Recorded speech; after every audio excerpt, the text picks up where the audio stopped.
আমাদের ঈমান কিসে ভাঙে? বেশিরভাগ মানুষ একটি কারণও বলতে পারবেন না। তার মানে ঈমান যে কখনো নষ্ট হয়ে যেতে পারে এই ধারণাই আমাদের নেই।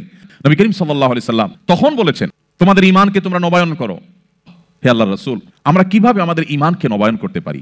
তোমরা লা ইলাহা ইল্লাল্লাহ এই যে বাক্য, এর মর্ম উপলব্ধি করে বারবার তোমরা এটাকে উচ্চারণ করো, নিজের মধ্যে ধারণ করো। আমার ঈমানের মিটার নেমে গেল কিনা, আমি ঈমান থেকে বিচ্যুত হয়ে যাচ্ছে কিনা, গভীর মনোযোগের সাথে সম্পদকে যেরকম আমি প্রতিনিয়ত হিসেব নিকেশ করি, আমার সামাজিক অবস্থান, আমার ক্যারিয়ার, এগুলোকে সব সময় যেরকম আমি টেক কেয়ার করার চেষ্টা করি, ঠিক একইভাবে ঈমানের টেক কেয়ার করা, ঈমানের পরিচর্যা করা, এটা আমাদের ঈমানকে শক্তিশালী করার জন্য অপরিহার্য। বেশিরভাগ মানুষই আমরা মুসলিম বাই চান্স হওয়ার কারণে আমাদের ঈমানকে নবায়ন করবার সুযোগ আমরা পাইনি।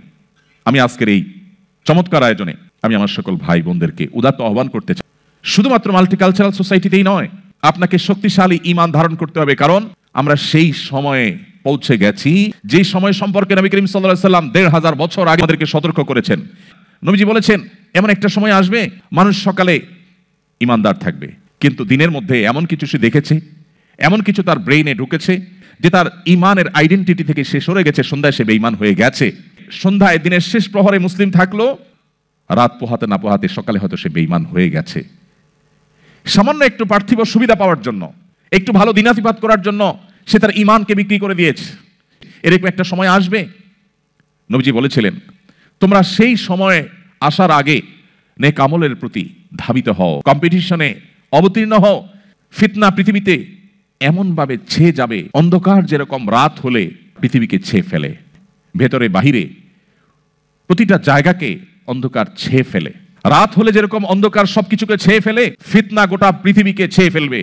মুসলিমের ঘরেও প্রবেশ করবে, অমুসলিমের ঘরেও প্রবেশ করবে, বাসার অভ্যন্তরেও ফিতনা প্রবেশ করবে, শিক্ষা প্রতিষ্ঠানেও ফিতনা প্রবেশ করবে। যুগ যুগ আল্লাহ তাআলা পৃথিবীর শুরু থেকে আজও পর্যন্ত নবী রাসূলদেরকে পাঠিয়েছেন মানুষের হেদায়েতের জন্য। আমাদের নবীজি বলেছেন, কোন আগুন জ্বালাবার পর পতঙ্গ বা পোকা এসে যেরকম আগুন উপরে ঝাঁপ দিয়ে পড়ে, তোমরা সেরকম জাহান্নামে প্রবেশ করবার জন্য দলে দলে ছুটে বেড়াও। কখনো অর্থ উপার্জনের নামে, কখনো হায়ার এডুকেশনের নামে, কখনো তোমার সামাজিক অবস্থানের নামে, কখনো তোমার ক্যারিয়ারকে ডেভেলপ করবার নামে, এক এক সময় এক এক নামে তুমি জাহান্নামের দিকে যখন ধাবিত হতে থাকো, তুমি জানো না কোন দিকে যাচ্ছ। তোমার জাহান্নামমুখী সেই যাত্রা এবং ছুটে চলাকে থামাবার জন্য নবীজি বলেছেন, আমি তোমাদের কোমর ধরে ধরে টেনে টেনে জাহান্নাম থেকে বাঁচাবার চেষ্টা করি, এটা আমার দায়িত্ব। সেই নবীজি বলে গেছেন আমাদেরকে, একটা সময় আসবে ফিতনা আসমান থেকে অনবরত পতিত হবে। বৃষ্টির ফোঁটা যেরকম অনবরত টপ টপ করে পড়তে থাকে, ফিতনা এরকম করে পড়তে থাকবে। আমরা সম্ভবত সেই সময়টা এখন পার করছি।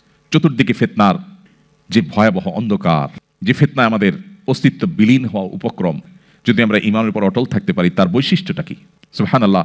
তিরমিজি বর্ণিত আরেকটি হাদিসে নবী করিম সাল্লাল্লাহু আলাইহি সাল্লাম বলেছেন, এমন একটা সময় আসবে যখন ঈমানের উপরে অটল থাকাটা জ্বলন্ত কয়লা হাতে রাখার চাইতে কঠিন হবে। নবীজি বলেছেন, সেই সময় সবর করাটা, ঈমানের উপরে টিকে থাকাটা, সমাজের সবাই একটা স্রোতে দৌড়ায়, তার বিপরীতে দৌড়ানো সহজ বিষয় নয়।